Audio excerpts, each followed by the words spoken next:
நிச்சயமாக தென்காசி மாவட்டம் ஊராட்சி அலுவலகத்தில் மாவட்ட ஊராட்சி குழு கூட்டம் திமுக தலைவி தமிழ்ச்செல்வி தலைமையில் நடைபெற்றது. இந்த கூட்டம் நடைபெற்ற சிறிது நேரத்திலே அடுக்கடுக்கான குற்றச்சாட்டுகள் கவுன்சிலர்கள் முன்வைத்தனர்.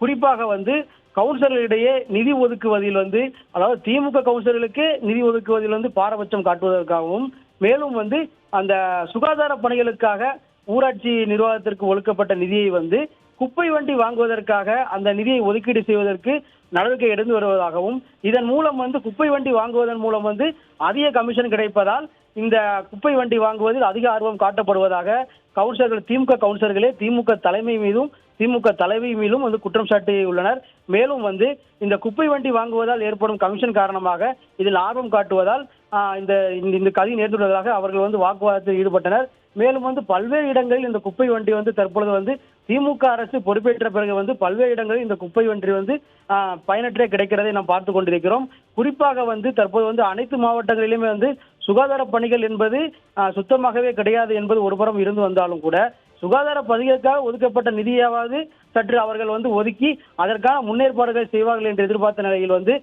திமுக தலைவர் மீது திமுக கவுன்சிலர்கள் இந்த குற்றச்சாட்டை முன்வைத்தது மிகப்பெரிய ஒரு பரபரப்பை ஏற்படுத்தி உள்ளது. சக திமுக கவுன்சிலர்களுக்கே பாரபட்சம் காட்டி ஒதுக்கப்படும் இந்த நிதியால மற்ற கவுன்சிலர்கள் நிலைமை என்னாகும் என்ற ஒரு பெரிய குற்றச்சாட்டும் எழுந்துள்ளது.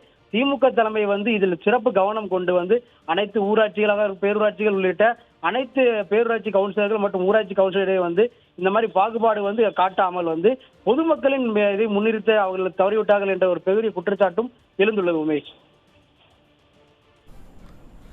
விவரங்களுக்கு நன்றி மாரிமுத்து.